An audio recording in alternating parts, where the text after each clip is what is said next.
Shalom, Shalom. saudara-saudaraku yang dikasihi Tuhan Yesus. Pada sore hari ini saya bersama Bapak Yakub, di mana dia mau menyaksikan keajaiban Tuhan, mujizat Tuhan dalam hidupnya yang dia alami. Kira-kira berumur 17 tahun waktu itu dia mengalami hal-hal yang supranatural dengan Tuhan. Saya persilahkan Saudara Yakub untuk menceritakan bagaimana dan kejadiannya di mana dan apa yang Bapak alami waktu Bapak mengalami mujizat Tuhan dan juga kuasa Tuhan. Silakan Pak Yakub. Ya, Shalom semuanya. Shalom. Ya, puji nama Tuhan. Pada kesempatan yang indah dan baik ini saya mau menyaksikan kasih Tuhan. Ya. Jadi saya dibesarkan di kota Sukabumi. Seperti pada umumnya saya sekolah mulai dari SD, SMP, SMA. Nah, ketika SMA kelas 2, lebih kurang usia 17 tahun, saya mengalami sakit. Dari sakit ini yang saya rasakan, badan saya gatal-gatal, suhu panas tinggi. Nah, yang saya alami, saya hidup tidak nyaman, menderita, ya. Jadi tidur pun tidak nyenyak. Karena badan gatal-gatal, sering saya garuk-garuk badan saya. Sakit apa ya Pak Yakub waktu itu? Jadi ada orang bilang saya sakit alergi. Oh, alergi kulit. Katanya orang alergi bilang darah mungkin. oh, alergi darah atau Ya. kayak cacar ular ya, katanya Ya, melilit di pinggang Ya, ya. ada orang yang bilang begitu. Nah, kemudian oleh ayah saya dibawa ke dokter, diperiksa, dan kemudian saya disuntik kanan kiri. Kemudian diberi obat yang banyak. Nah, saya minum obat itu. Nah, saat itu memang kelihatannya sembuh, tapi kambuh lagi. Nah, terus berulang-ulang begitu, sembuh, kambuh. Nah, kalau saya udah nggak tahan, saya bilang ke papa saya, Pak, antar ke dokter. Ya, papa saya anterin ke dokter. Ya, waktu itu saya lihat biaya juga cukup mahal. Jadi karena penyakit ini, badan saya mengalami kurus, ya, sekitar 40 kilo. Nggak sekolah ya? Ya. Sampai berapa lama tidak sekolah? Jadi libur sekolah 3 bulan. 3 bulan nggak 3 sekolah bulan. karena sakit. Karena sakit. Umur 17 tahun kelas Ya, SMA. SMA kelas 2. Oh, kelas 2 Akibatnya saya ketinggalan pelajaran. Nah, kemudian karena peristiwa berulang begitu sakit, saya lama-lama jadi putus asa juga, ya. Kok penyakit saya ini nggak sembuh-sembuh. Saya lihat kakak saya pergi ke sekolah, saya juga kepengen sekolah, tapi saya dilarang oleh ayah saya tinggal di rumah saja karena sakit. Ya, saya di hati saya sedih juga, kok nggak belajar, ingin seperti anak yang lainnya lah, ya. Nah, kemudian karena penyakit ini tidak sembuh-sembuh, ya, saya mengalami putus asa. Saya juga berdoa pribadi ke Tuhan minta kesembuhan. Orang tua saya juga mendoakan saya. Saya juga tidak mengerti kenapa ini sakit apa, terus penyebabnya apa, kok saya bisa sakit begini, ya. Pokoknya yang saya alami itu menderita, nggak ada, kayak hidup itu tidak menyenangkan. Jadi yang saya alami putus asa, susah hati, tidak bahagia dalam kehidupan ini. Nah, kemudian orang tua saya pergi beribadah. Satu saat waktu itu hari Minggu sore, mama saya datang kepada saya, kamu harus berdoa, berpuasa. Nah, waktu itu saya belum pernah berpuasa. Yang setahu saya berpuasa itu tidak makan. Jadi waktu itu saya juga berpikir, kok saya yang sakit, tapi kenapa mama saya yang mau berpuasa? Jadi mama saya bilang, ya, mama mau berpuasa untuk kesembuhan kamu. Jadi, saya pikir juga, saya yang sakit. Karena saya yang sakit, saya mau sembuh, jadi saya juga mau berpuasa. Jadi saya udah niat. Sama-sama puasa mulai besok, selama 3 hari, saya akan lakukan puasa. Niatnya saya karena belum pernah berpuasa, jadi sampai tengah hari aja, sampai jam 12. Jadi pagi-pagi saya yang biasanya makan, minum, saya udah tidak makan dan minum lagi. Dari pagi berjalan waktu jam 9, 10, 11, 12. Ya, akhirnya saya tengah hari buka puasa. Nah, kemudian sore hari waktu itu saya duduk di ruang tamu. saya merenung, kok saya udah nggak sekolah, berbulan-bulan di rumah, badan saya juga menderita, sakit ya, putus asa juga. Nah waktu merenung itu tiba-tiba saya dengar suara, kamu bunuh diri katanya gitu. Waduh, suara iblis tuh. Ya, belakangan saya tahu ini suara Suara musuh setan. ya. Tapi di samping itu ada suara lagi bilang, kamu masuk ke kamar kamu berdoa. Ya karena keadaan saya udah sepertinya nggak ada harapan, putus asa, saya pengen sembuh. Ya udah saya ikutin suara itu, saya berjalan masuk. Waktu itu di daerah tempat saya tinggal ada 3 kamar. Jadi yang depan kamar ayah dan ibu, yang di tengah kamar adik-adik saya yang perempuan, nah yang kamar ketiga lah saya dan koko saya, kakak saya di situ. Jadi waktu itu saya masuk ke kamar itu, tutup pintu, ya kemudian saya berlutut. Nah udah yang saya diingat di pikiran tuh saya berdoa, berseru kepada Tuhan, saya bilang, Allah Abraham, Allah Ishak, Allah Yakub gitu, dalam nama Tuhan Yesus, tolong saya, sembuhkan saya, sambil saya memohon, menangis ya ke Tuhan ya. Nah karena seruan itu tiba-tiba dari atas itu ada suara tiupan angin keras gitu, gitu. Berbunyi ya? Ya, Masuk mungkin ke kamar. secara kalau normal saya takut kali, tapi waktu itu saya udah pasrah, saya udah berlutut di samping ranjang tempat tidur saya. Saya menangis minta kesembuhan dari Tuhan. Tiba-tiba digerakkan di hati saya untuk minta, masuklah Tuhan, ya. Karena Tuhan itu tidak memaksa kita, Dia tuh minta izin kita kalau kita membuka hati untuk Tuhan masuk. Nah, ketika Tuhan masuklah, lalu masuk ke tubuh saya, yang saya rasakan mulai dari ujung kepala sampai ujung kaki itu seperti kesetrum listrik, ya, badan saya bergetar begitu. Terus yang saya rasakan itu dingin, ya, karena suhu saya kan panas sekali, panas. Nah, sekarang saya sejuk, yang saya alami kok enak, nyaman. Nah saya yakin ini kok udah enakan, udah sembuh ya. Ya sudah, karena enak senang saya bersyukur, Tuhan terima kasih, Tuhan terima kasih lewat doa itu. Ya, kemudian semenjak itu, setelah selesai doa itu, saya kan keluar dari kamar saya, yang saya rasakan tuh udah enak, nyaman. Cuma saya bertanya di hati, tadi yang masuk ke tubuh saya itu siapa ya? Lalu ada suara bilang yang saya dengar, Tuhan katanya. Oh ya udah, saya terima. Ya puji nama Tuhan, sejak peristiwa itu yang saya alami, hidup itu sukacita, gembira, ya. Kalau saya ke depan rumah lihat langit, bunga-bunga tuh kayaknya begitu indah. Yang saya alami sukacita, mulai rajin berdoa, sering-sering berdoa ke Tuhan, terus mulai suka baca firman Tuhan, baca Alkitab, ya.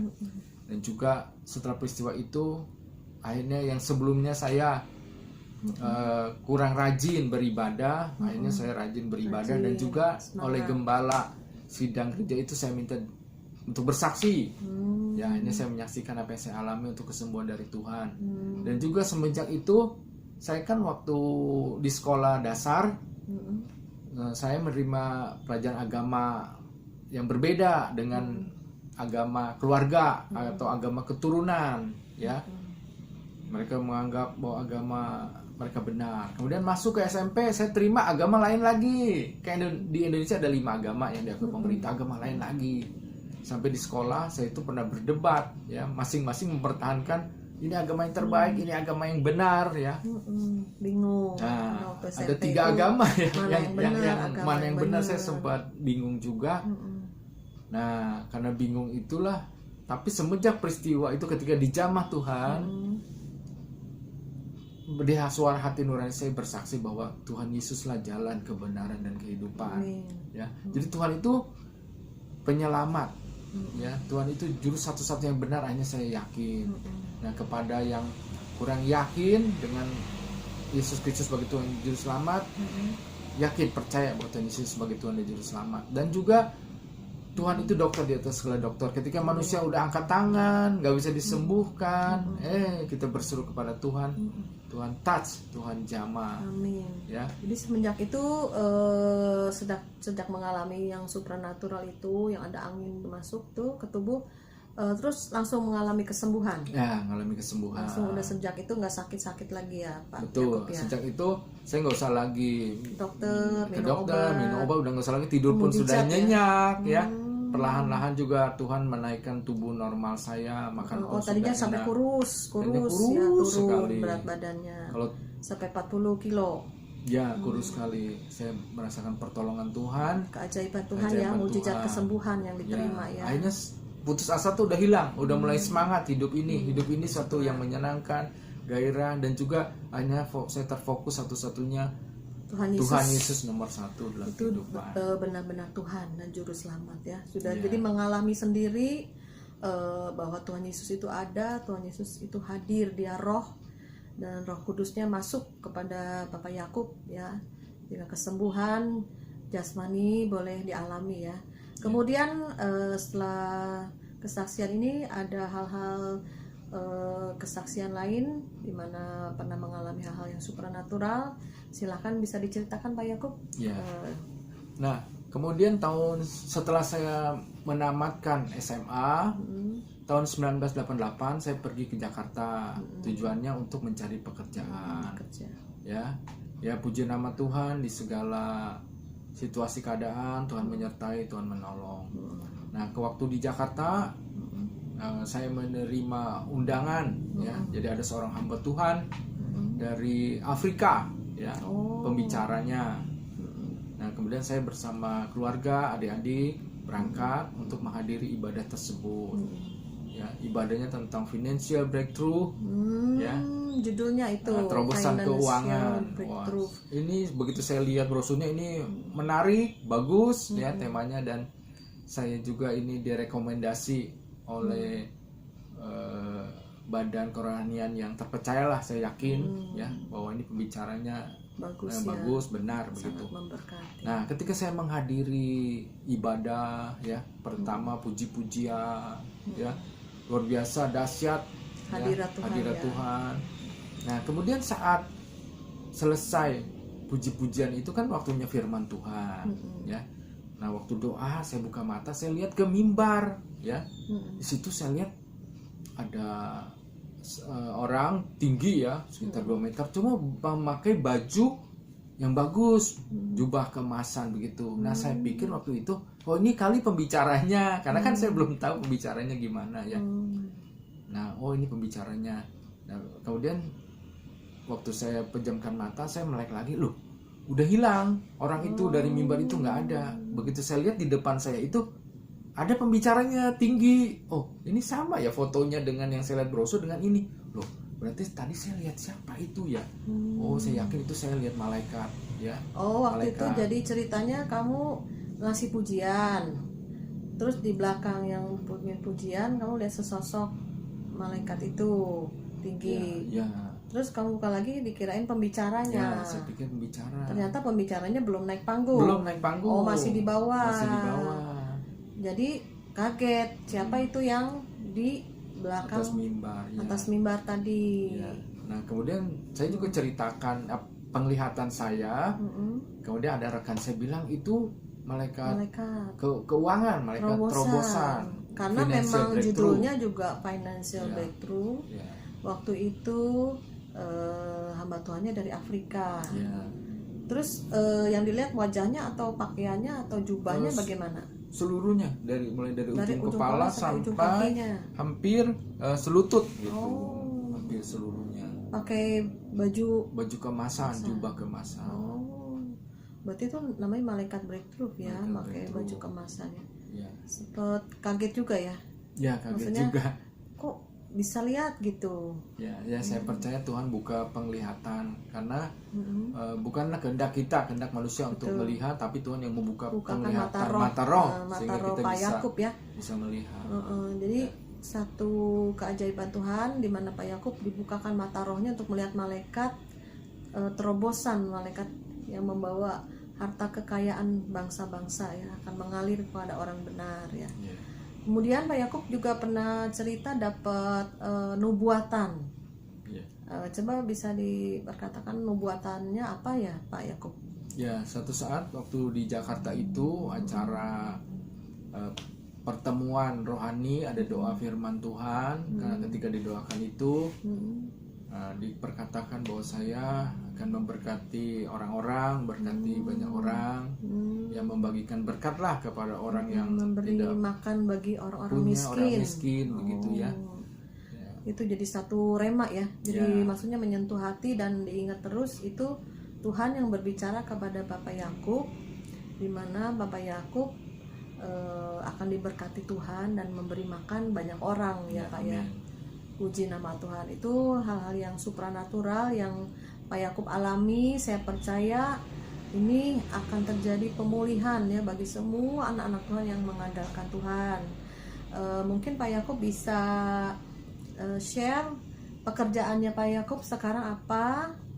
Nanti bisa yang menonton video ini yang membutuhkan Pak Yakub bisa hubungi ya.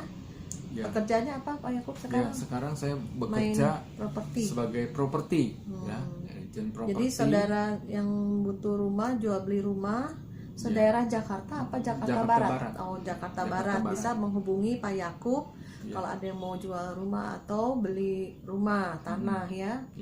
Kemudian ada lagi usahanya Pak selain itu frozen food ya. Nanti ada di klip ya setelah video ini. Jadi kita anak-anak Tuhan, ayo bergerak di akhir zaman ini. Kita bekerja, kita sediakan wadahnya, bisnis apa supaya kita diberkati Tuhan dan boleh menjadi berkat bagi banyak orang ya. Setelah kebutuhan pribadi kita cukup untuk makan minum pakai, ada kelebihan kita membagi bagi orang-orang yang susah ya Pak Yakub. Karena sekarang ini masa-masa Corona, banyak yang lockdown, banyak yang PHK, tidak ada kerjaan. Saatnya kita anak-anak Tuhan rajin, jangan malas, dan juga buka usaha apa saja, di mana itu ada wadah Tuhan untuk memberkati kita anak-anaknya ya Pak Yakub. Dan saya percaya siapapun anak-anak Tuhan yang mau bekerja, tidak egois, never give up ya, apapun juga lakukan untuk Tuhan, untuk pekerjaan Tuhan. Kita membawa jiwa-jiwa kepada Tuhan, juga memberkati, memberi makan jiwa-jiwa yang kelaparan ya, baik secara lapar secara rohani maupun lapar secara jasmani ya. Oke, puji Tuhan, kita berdoa ya Pak Yakub. Kita naikkan satu pujian, hidupku. Hidupku menggenapi firman-Mu.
Bersyukur lagi Tuhan, dimana saudara kami Yakub Tuhan boleh mengalami hal-hal yang ajaib dalam hidupnya.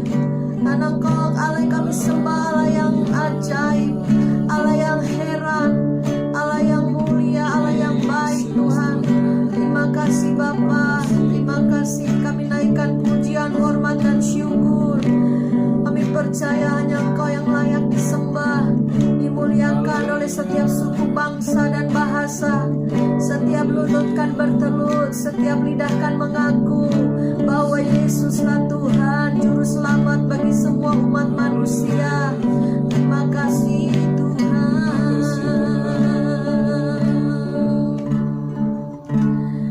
Saya berdoa untuk Yakub ya. Bapa di dalam surga, sambil berdoa untuk Pak Yakub juga dan untuk semua yang menonton YouTube ini Tuhan. Hamba percaya saatnya dan waktunya Tuhan, setiap anak-anak Tuhan akan mengalami hal-hal yang ajaib. Juga yang sakit seperti Pak Yakub ini disembuhkan, dipulihkan. Selama 3 bulan terbaring sakit tanpa daya dan putus asa. Tapi Tuhan Allah yang heran, pada saat kita mencari Tuhan dengan sungguh-sungguh di dalam doa dan puasa, ada kuasa Tuhan yang ditarik, ada kuasa Tuhan yang turun dan masuk dalam kehidupan setiap anak-anak-Mu Tuhan. Kami percaya Tuhan bahwa Engkau Allah yang ajaib, Allah yang mulia. Dan kami juga percaya Tuhan ada malaikat Tuhan, malaikat terobosan, malaikat yang membawa harta kekayaan bangsa-bangsa harus mengalir kepada orang benar. Karena saat dan waktunya Tuhan, Kau memberkati setiap anak-anak-Mu yang mau memberi dan membagi untuk orang-orang miskin dan kelaparan di depan kami. Pada masa-masa penyakit sampar corona ini Bapa, akan terjadi yang namanya masa-masa kelaparan. Tapi saatnya anak-anak Tuhan Kau bawa naik dalam kemuliaan-Mu, diberkati untuk memberkati banyak orang Tuhan. Terima kasih Bapa pada saat ini Bapa. Hamba Tuhan, oh Tuhan, turunlah jubah-jubah Yusuf di akhir zaman yang menyediakan lumbung-lumbungnya, di mana Tuhan banyak orang akan datang Tuhan berbondong-bondong untuk diberi makanan Tuhan. Ada saatnya Kau persiapkan Tuhan jubah-jubah Yusuf ini, salah satunya Tuhan jatuh kepada saudara Yakub Tuhan. Hamba percaya dia bukan orang yang egois, bukan orang yang kikir, tapi dia orang yang murah hati, dan juga dia boleh memberi dan membagi. Bukan harus kaya dulu, tapi memberi sebagaimana Engkau punya. Tuhan tidak meminta yang apa yang tidak Engkau miliki, tapi Tuhan katakan berilah apa yang Engkau beri. Seperti janda di Sarfat, dia memberikan segenggam tepung, segenggam juga sedikit minyak Tuhan, tapi diberikan kepada Elia. Mulai saat itu minyak itu tidak pernah berhenti, dan juga tepung itu tidak pernah berhenti. Demikian juga Tuhan, kami percaya setiap anak-anak Tuhan yang mau dipakai Tuhan untuk memberi dan membagi akan diberikan jubah Yusuf, akan diberikan kelimpahan sehingga lumbung-lumbungnya penuh, gandum-gandumnya penuh. Saat dan waktunya Tuhan, penyediaan yang dari Tuhan yang ajaib akan terjadi. Terima kasih Bapa, di dalam nama Yesus kami sudah berdoa dan mengucap syukur. Haleluya. Amin. Amin.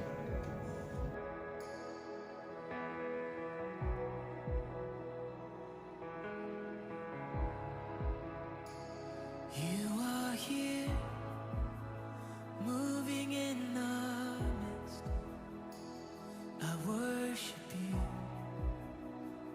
I worship you. You are here, working in this place. I worship you, I worship you. You are here, moving in our midst. I worship you, I worship you. You are here, working in